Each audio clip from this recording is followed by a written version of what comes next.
लड़के ना मुझे ग्रुप बना के लेने आ गए स्कूल में। उन्होंने मेरी पैंट खींचने की कोशिश करी तब कि ज़बरदस्ती यहाँ पे आओ, वॉशरूम में आ जा, वॉशरूम कर, और हम पुलिस केस कर रहे हैं कि तू यहाँ से भाग गया, ये वो करके ऐसे करके मुझे उन्होंने धमकी दी। ट्रांसजेंडर वुमन की लाइफ में कोई आता भी है ना तो मतलब से आता है। उसने मुझे अपने प्यार में फँसा लिया, अपने सब चीज़ में उसने मुझे फँसा लिया।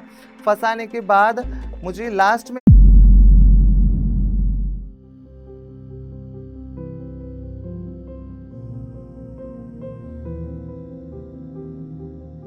नमस्ते, मेरा नाम कैश छेत्री है। मैं एक ट्रांसजेंडर वुमन हूँ और मैं एक सोशल वर्कर और एक मॉडल हूँ। मेरी लाइफ़ की जर्नी यहाँ से शुरू होती है कि मैं बेसिकली दार्जिलिंग से बिलॉन्ग करती हूँ। वेस्ट बंगाल एक बहुत ही कंज़र्वेटिव बहुत ही छोटी शहर है दार्जिलिंग। मैं वहाँ से बिलॉन्ग करती हूँ, मैं नेपाली बैकग्राउंड से बिलॉन्ग करती हूँ। जो मैंने आज ड्रेस भी पहनी है, वो नेपाली ड्रेस है, हमारा कल्चरल ड्रेस है। इसको हम चौबंदी चोलो बोलते हैं। मेरी लाइफ़ की जर्नी यहाँ से शुरू हुई थी। मैं एक लड़के के शरीर में पैदा हुई थी, बट मैं अंदर से एक लड़की थी, हमेशा से, बचपन से। उस टाइम पे जो मैं करती थी, जो मेरा बिहेवियर था, जो मेरी चीज़ें थी, वो सब लोगों को पसंद नहीं आती थी क्योंकि मैं एक लड़का थी, तो मैं लड़कियों की तरह हरकतें करती थी। मैं घर का काम करती थी और सब चीज़ें करती थी, घर सँभालती थी, मतलब बहुत सारी चीज़ें करती थी। अपनी मम्मी के साथ रहना पसंद था मुझे, मुझे भाई के साथ खेलने जाना पसंद नहीं था। तो मेरा जो बिहेवियर था, वो सब चीज़ एक लड़की की तरह था।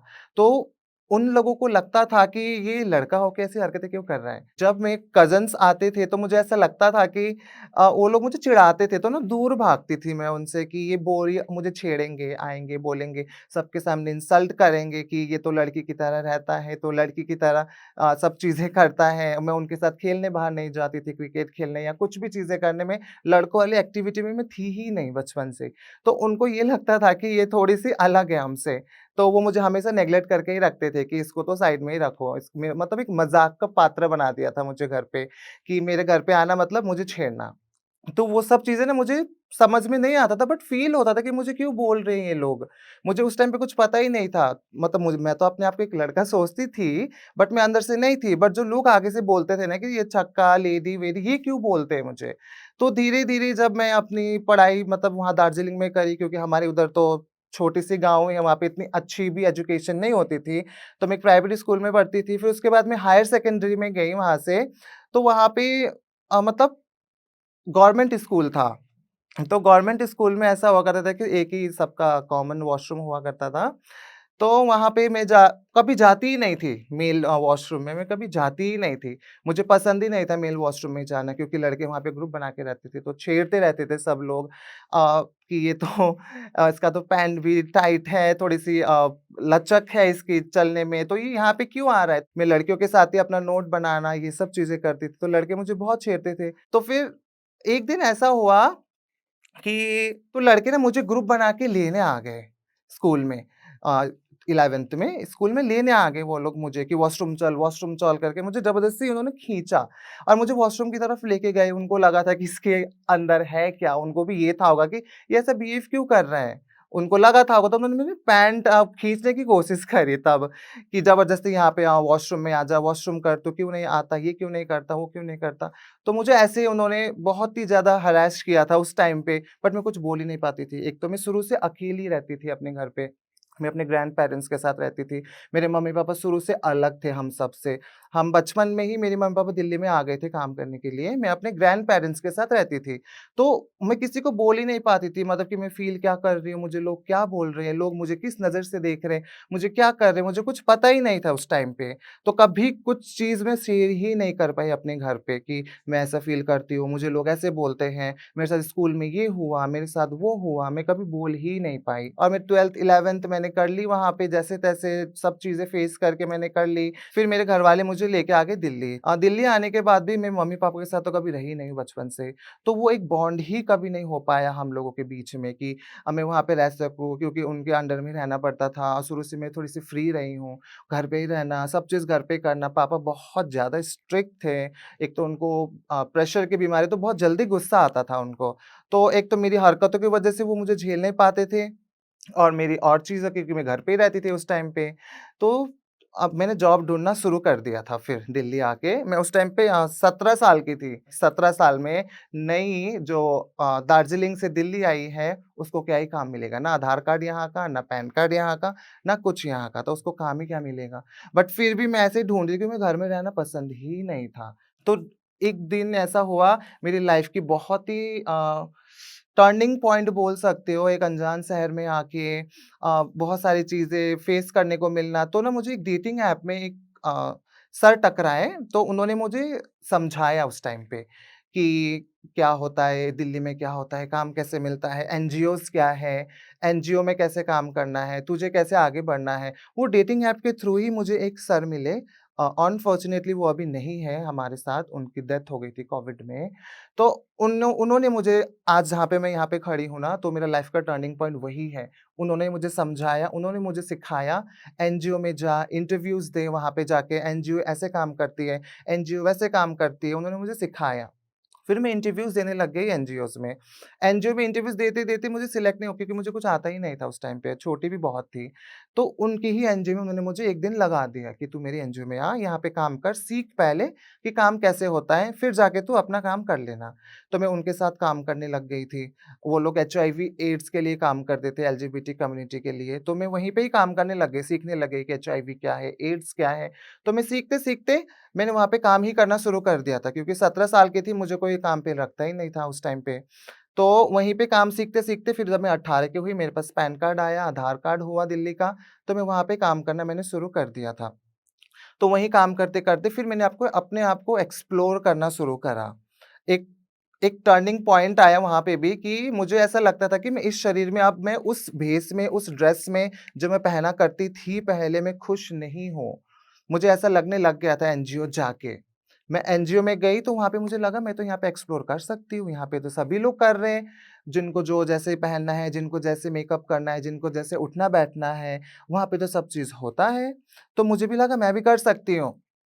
तो मेरे घरवाले ना हमेशा मुझे लेने आते थे, ले छोड़ने आते थे और छोड़ने जाते थे मेरे घरवाले एनजीओ में। तो ये सब चीज़ें मेरे साथ करते थे मेरे घरवाले। तो एक दिन बहुत ही ज़्यादा हो गया, बहुत ही ज़्यादा कहीं जाना नहीं, सैटरडे, संडे कहीं जाना नहीं, कहीं मत जाना, घर पे ही रहना, घर का खाओ, बस घर पे ही बंद रहो। मेरे साथ ऐसा करते थे। तो जब एनजीओ के साथ में काम करती-करती ना मैंने उनको बोल दिया कि मैं अब घर से जा रही हूँ, मेरा एनजीओ शिफ्ट हो रहा है।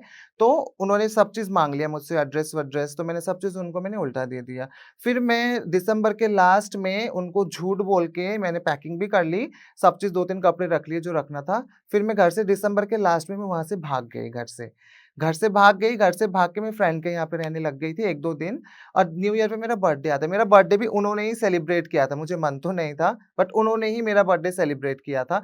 तो उसी टाइम पे ही मैंने अपना ट्रांज़िशन शुरू करा। जो मैंने आज कपड़े पहना है, मैंने उसी दिन से पहना है और मैं अभी तक भी पहनूँगी और मैं जब तक नहीं मरूँगी, मैं तब तक इसी कपड़ों में ही रहूँगी। मुझे यही कपड़ा पहनना पसंद है, मुझे वो फ़ेज़ में नहीं जाना जो मेरे पास्ट में रह चुका है, अब मुझे ऐसे ही रहना है। तो मैंने अपनी ज़िंदगी चुन ली कि मुझे अब 1 तारीख से मुझे अब एक लड़की के ड्रेस में रहना है, एक लड़की की तरह रहना है, मैंने अब अपनी लाइफ़ चुन ली थी। अब मेरे घरवाले मैं छोड़ के आ गई। जब मैंने अपना ट्रांज़िशन शुरू किया 1st ऑफ जैन से, तो मेरे घरवाले मुझे बहुत फ़ोर्स करने लग गए थे कि ये क्या कर रहा है? मतलब तू किस चीज़ में फँस गया? तुझे कोई फँसाने तो नहीं आया? उन्होंने मुझे फ़ोन करा कि तुझे कोई लेके तो नहीं चले गए? यहाँ से आके उठा के लेके तो नहीं चले गए जो तू ऐसे कपड़े पहन रहा है? ये सब हरकतें कर रहा है, वीडियोज़ डाल रहा है, फ़ोटोज़ डाल रहा है। तो उनको ये लगने लग गया था, मुझे फ़ोन करके बोल देना कि पापा ने तो अब शुरू कर दिया कि तू हमारे लिए मर गया, तेरा अब क्रिया ये सब चीज़ें जो होता है, ये सब चीज़ें भी हम करने को रेडी हैं। और हम पुलिस केस कर रहे हैं कि तू यहाँ से भाग गया, ये वो करके, ऐसे करके मुझे उन्होंने धमकी दी।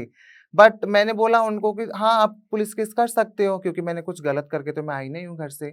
मैंने कोई मर्डर नहीं किया, मैंने कुछ गलत काम नहीं किया, मैंने अपने आप को अपनाया है। जो मुझे पसंद है शुरू से मैंने अपने आप को अपनाया है, तो मैं यहाँ पे हूँ, मैंने किसी का कुछ गलत नहीं किया है। तो गलत होने के बाद मेरे साथ घरवालों ने इतनी सारी चीज़ें कर दी कि मैं घर ही नहीं जा पाती थी। अब घर जाना मतलब घर बंद होना। मेरी दादी वहाँ पे रोती थी क्योंकि उन्होंने मुझे देखा है शुरू से। मैं वहाँ भी नहीं जा सकती थी और मेरे जो रोज़ इंस्टाग्राम में मैं इंस्टाग्राम में एक्टिव थी, हुआ करती थी और अभी भी हूँ। तो मैं डालती रहती थी पोस्ट, तो वो उनको देख के ना और उनको बुरा भी लगता था और उनको भी ये सब चीज़ें नहीं देखी थी कभी, उनके लिए भी नया है, तो उनको भी बहुत प्रॉब्लम होती थी मेरी चीज़ों से। तो मैंने सोचा कि मुझे ही अब ये सब चीज़ बंद करना पड़ेगा क्योंकि मैं बस नॉर्मल एनजीओ में काम करती थी तब, क्योंकि मैंने इतनी सक्सेस हासिल नहीं करी थी तब। तो मैंने वो सब चीज़ें बंद कर दी। मैंने अपनी सोशल मीडिया में पोस्ट डालना, सोशल मीडिया डीएक्टिवेट कर दी, इंस्टाग्राम, फ़ेसबुक, यूट्यूब मैंने सब चीज़ डीएक्टिवेट कर दी।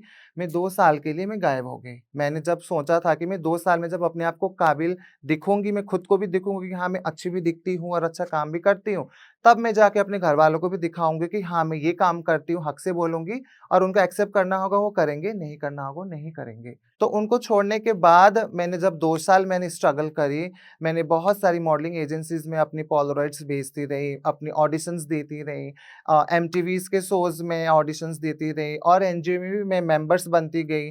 पीएमसी मेंबर्स हो गया, बहुत सारी चीज़ें मैं उनके साथ भी कनेक्ट होती गई, छोटी-छोटी एनजीओ के साथ भी। तो मैं काम करते-करते धीरे-धीरे, धीरे-धीरे मेरे अंदर मतलब इतनी पोटेंशियल, इतनी सब चीज़ें आ गई थी कि मैं अब एक्सपोज़ कर सकती हूँ खुद को, क्योंकि मैं अच्छा काम ही कर रही हूँ, मैं बुरा काम नहीं कर रही हूँ। उस टाइम तो मैं डरती थी अपने घरवालों की वजह से कि ये देखेंगे तो मुझे क्या बोलेंगे, क्योंकि अच्छी भी नहीं लगती थी नई-नई ट्रांज़िशन में। तो उनको देख के डर भी लगता था और उनको अच्छा भी नहीं लगता था। तो जब 2 साल मैंने इतनी स्ट्रगल करी, मैंने सब चीज़ करी, अपने आप को मैंने चेंज किया, अपने काम में फ़ोकस किया, अपने एनजीओ में मैंने फ़ोकस किया। मैंने सब चीज़ करने के बाद 2 साल के बाद मैंने अपने आप को एक्सपोज़ कर दिया सोशल मीडिया में, कि मेरा अपना ये सब चीज़ें हैं, ये आईडी है, ये सब मैं फ्रेंड रिक्वेस्ट भी एक्सेप्ट करने लग गई थी अपने फ्रेंडों के, अपने घरवालों के, सबके। तो मेरे घरवाले ने उस टाइम पे मुझे कुछ नहीं बोला, अब ये हमारे हाथ से चला गया, इसे जाने दो, हमारे लिए कोई है ही नहीं। तो ट्रांज़िशन के बाद उसी टाइम पे, उसी पीरियड में, क्योंकि जब हम एचआरटी लेते हैं, हार्मोन्स रिप्लेसमेंट थेरेपी हम उसमें आते हैं, तो बहुत ही ज़्यादा वो दवाई ना आपके ऊपर बहुत प्रेशर करती है, एक ड्रग्स की तरह होता है। आपको एकदम अकेलापन कर देता है वो दवाई भी, कोई आपको पसंद नहीं आता, आपका नेचर अग्रेसिव होने लगता है, कुछ भी बोलो तो आपको ना गुस्सा आने लगता है उस दवाई से, ऐसा हुआ करता था। तो उस टाइम पे मुझे कोई क्लोज़ वन्स की ज़रूरत पड़ती थी, कि कोई मेरी बात समझे, मेरी बात सुने या कोई मतलब मुझे समझे, जो मैं हूँ एक्चुअल में। तो मुझे नीड थी प्यार की, मैं भूखी थी प्यार की। तो मुझे उसी टाइम पे एक लड़का मिला था, मेरी जो लव लाइफ़ के बारे में बताने जा रही हूँ। एक लड़का मिला था मुझे, वो इंडिया का नहीं था, वो बाहर का था। तो उसके बाद उसने मुझे अप्रोच किया सब चीज़ के लिए। अच्छी दिखती थी उस टाइम पे और थोड़ी-सी स्टाइलिश भी थी। तो अच्छी लगी उसको मैं मुझे भी वो अच्छा लगा था। मुझे उसके बैकग्राउंड के बारे में नहीं पता था कि वो करता क्या है, क्या नहीं करता, क्योंकि मुझे प्यार की ज़रूरत थी उस टाइम पे। तो मैंने भी उसे पसंद करना शुरू किया, उसने मुझे पसंद किया, तो मुझे बहुत टाइम देने लग गया था, मुझे अच्छा लगने लगा था वो टाइम। मुझे लगा था मैं ही हूँ जो हूँ, मुझे घरवालों की भी नीड नहीं है, मुझे ऐसा लगने लग गया था। तो उसने मुझे इतना प्यार दिया, इतना ये सब अटेंशन दिया, सब चीज़ दिया, बट उसके पीछे मकसद कुछ और था उस लड़के का भी। हमारी लाइफ़ में एक ट्रांसजेंडर वुमन के लाइफ़ में कोई आता भी है ना, तो मतलब से आता है। या तो आपके वो स्टेटस पैसा देख के आता है कि ये मुझे पाल सकती है, ये सोच के आएगा, या वो तो फिज़िकल सैटिस्फैक्शन के लिए वो आएगा, बस मतलब के लिए आएगा। मेरा ट्रांसजेंडर वुमन होने का उसको लगा कि मैं फ़ायदा उठा सकता हूँ, इसके मतलब इसके चीज़ों का मैं फ़ायदा उठा सकता हूँ। तो उसने मुझे अपने प्यार में फँसा लिया, अपने सब चीज़ में उसने मुझे फँसा लिया। फँसाने के बाद मुझे लास्ट में उसके बारे में पता लगा कि वो एक स्मगलर था, बहुत ही बड़ा वाला। वो शुरू से ही स्मगलिंग में था, वो छूट के भी जेल से छूट के भी बाहर आया था। उस पीरियड में मैं उसे मिली थी। मुझे नहीं पता था, मुझे अब पता लग रहा है उसके बारे में। उस टाइम पे मुझे, क्योंकि मैं प्यार में थी, मुझे कुछ नहीं दिखता था। मेरे फ्रेंड्स भी मुझे समझाते थे, बट मुझे कुछ भी नहीं दिखता था। तो वो स्मगलर निकला बहुत बड़ा वाला। वो दिन और आज का दिन मैं उससे आज तक मिली नहीं हूँ। तो मैं उसको कभी पूछ भी नहीं पाई कि उसने ऐसा क्यों किया मेरे साथ? क्योंकि उस टाइम तो मैं प्यार में थी, उससे मैं कुछ पूछती नहीं थी और जब पुलिस ने पकड़ा तो मैं उसे कभी पूछने का मुझे मौका भी नहीं मिला कि उसने मेरे साथ ऐसा किया क्यों था? अब प्यार में थी, मेरे घरवाले भी नहीं थे, तो उससे मुझे जो मिलता था मैं उसे लेती थी। तो उस फ़ेज़ में मैं इतने डिप्रेशन में, इतनी चीज़ों से मैं गुज़री वहाँ पे 3 महीने मुझे लगा हीलिंग होने में। 3 महीने तो बहुत कम है, बट उसके बाद आज तक भी मैं हील नहीं हो पा रही हूँ उस चीज़ की वज़ह से कि मेरे लाइफ़ में इतनी बड़ी चीज़ें हो गई। डिप्रेशन के उस टाइम पे मेरे साथ कोई नहीं था, मेरे घरवाले नहीं थे, मेरे अपने कोई नहीं थे। जो मेरे ऑफ़िस के लोग थे, जो मेरे कलीग्स थे, उन्होंने मुझे सँभाला उस टाइम पे। उन्होंने मुझे हर चीज़ से निकाला, उन्होंने मुझे समझाया आया कि हम तेरे साथ हैं, जेल भी जाना पड़ा तो हम जाएँगे तेरे साथ। उन्होंने मुझे ऐसा बोला था उस टाइम पे, तो मुझे थोड़ा-सा हिम्मत मिली कि हाँ, मेरे साथ कोई है। तो मैं उस टाइम पे थोड़ी-सी रिकवर हुई, तो मैंने सोचा एनजीओ में काम तो करती ही थी। एनजीओ के साथ-साथ मुझे लगा मुझे और भी कुछ करना पड़ेगा अब। एनजीओ में बहुत ज़्यादा फ़ोकस टाइम देने लग गई थी। उस टाइम पे फिर मैंने मॉडलिंग इवेंट्स भी करना शुरू कर दिया था। मॉडलिंग करते-करते मैं अपनी रिज़्यूमे, पोलारॉइड्स भेजती रहती थी एजेंसीज़ में। तो वो करते-करते मैं अपनी मॉडलिंग लाइन पे भी आ गई साइड में कि अब मुझे मॉडलिंग भी करना है करके। शुरू से मन था, अब वो मेरा पूरा भी हो रहा है अभी, क्योंकि मैंने अब मॉडलिंग इंडस्ट्री में मैंने अपने कदम रख लिए थे। तो मुझे अच्छा भी लग रहा था उस टाइम पे कि हाँ, अब मैं कुछ कर सकती हूँ। तो मॉडलिंग इवेंट्स करने लग गई, एनजीओ में काम करती थी, तो लाइफ़ बहुत अच्छी चल रही थी। चलते-चलते घरवाले थे नहीं, कोई भी नहीं था। मेरा भाई था, जो बड़ा भाई था, वो मुझे समझता था थोड़ा-सा, जिसकी फ़ोटो मैंने यहाँ पे भी बना रखी है अभी। वो मुझे थोड़ा-सा समझता था कि हाँ, कि चलो ये अपनी लाइफ़ जी रही है, खुश है, तो इसको जीने देते हैं। उसको ये लगता था, औरों को किसी को नहीं लगता था, उसको लगता था, मेरी बहन को भी नहीं लगता था। तो धीरे-धीरे उसके साथ थोड़ी-सी बॉन्ड होने लग गई थी, बट अनफॉर्च्यूनेटली उसका भी वो भी नहीं है यहाँ पे, क्योंकि उसका डेथ हो गया, अभी रिसेंटली ही उसका डेथ हो गया था। इतनी सक्सेसफुल हो गई, काम भी कर चुकी हूँ, सब चीज़ कर चुकी हूँ, फिर भी मेरे घरवाले ने मुझे उस टाइम पे भाई के उसमें फनेरल में मुझे आने नहीं दिया कि उन मेरी वज़ह से उनकी ना कुछ इंसल्ट हो जाए। वो दिल्ली हॉस्पिटल में उसका डेथ हुआ था, ट्यूबरकुलोसिस था उसे। वहाँ पे डेथ हुआ था। मैं गई थी लास्ट में मैं चली गई थी, मेरे फ्रेंड्स के साथ में गई थी, तो मेरे आस-पास कोई भी नहीं था। मेरे मम्मी-पापा उधर खड़े थे उस साइड में, उनके आस-पास सब लोग थे, रिलेटिव्स हो गए या कोई यहाँ के लोग हैं, मम्मी के फ्रेंड्स हैं, सब लोग आस-पास थे, मैं अकेली साइड में खड़ी थी। तो इतनी सक्सेसफुल होने के बाद, इतना अच्छे-अच्छे काम करने के बाद भी, मुझे अभी भी मेरे घरवाले भी गलत ही सोचते हैं, मेरी सोसाइटी वाले भी, अभी भी उनके नज़र में यही है कि ये अ बेगिंग ही करती होगी या माँगती होगी या नाचती होगी, शादियों में जाती होगी, उनकी नज़र में अभी भी यही है। इन सब चीज़ों को फेस करने के बाद आज मैं एक सक्सेसफुल मॉडल हूँ, मैं एक सोशल एक्टिविस्ट हूँ और मैं एक एनजीओ के साथ काम करती हूँ। मैं एक अच्छी पोस्ट में काम करती हूँ एक एनजीओ के साथ। तो ये सब चीज़ें मैंने सब चीज़ छोड़ दी अब पीछे, तो अपने काम पे ही फ़ोकस करती हूँ, अपनी चीज़ों को ही फ़ोकस करती हूँ, अपने ऊपर बिलीव रखती हूँ कि हाँ, मैं यही हूँ, मुझे किसी चीज़ों का मुझे फ़र्क नहीं पड़ेगा अब आज के बाद। लोगों की सोच में अभी भी यही है कि ट्रांसजेंडर बस माँगते हैं या फेस्टिवल्स या किसी फंक्शंस में बस वो माँगते ही हैं। आजकल लोग सब चीज़ मॉडलिंग इंडस्ट्री में भी ट्रांसजेंडर वुमन आ चुकी है। गवर्नमेंट सेक्टर में भी ट्रांसजेंडर वुमन काम करती है। मैं भी काम करती हूँ। मैं भी मॉडलिंग भी करती हूँ और मैं काम भी करती हूँ। मैं दोनों चीज़ करती हूँ। तो आज मैं इतनी सक्सेसफुल हूँ और मैं इतना अच्छा काम करती हूँ, तो आगे और भी लोग ऐसे आएँगे जो काम करेंगे। तो आप लोगों की सोच बदलनी चाहिए कि हाँ, ये लोगों को हम काम देंगे तो ये काम कर भी सकते हैं। आप आगे से काम नहीं दोगे तो हम काम कैसे करेंगे? आप लोग आगे से इनिशिएटिव थोड़ा-सा ले लोगे, थोड़ी-सी इक्वालिटी आप लोग दे दोगे कि हाँ, सब लोग सेम है, लड़का-लड़की, ट्रांस वुमन कोई भी सेम है, तो और सोसाइटी अच्छी होगी और सोसाइटी में और लाइक चीज़ें अच्छी होती ही जाएगी। जाते-जाते मैं जो स्टॉक को थैंक्स बोलना चाहूँगी कि उन्होंने मुझे यहाँ पे आने का मौका दिया और मुझे अपनी स्टोरी शेयर करने को मौका भी मिला कि मेरे ट्रांस गर्ल्स आगे जाके अवेयर भी रहे और मोटिवेट भी हो। Thank you so much. इस वीडियो के बारे में अपनी राय नीचे कमेंट सेक्शन में हमें बताएं और अपने दोस्तों के साथ ये वीडियो शेयर करना ना भूलें।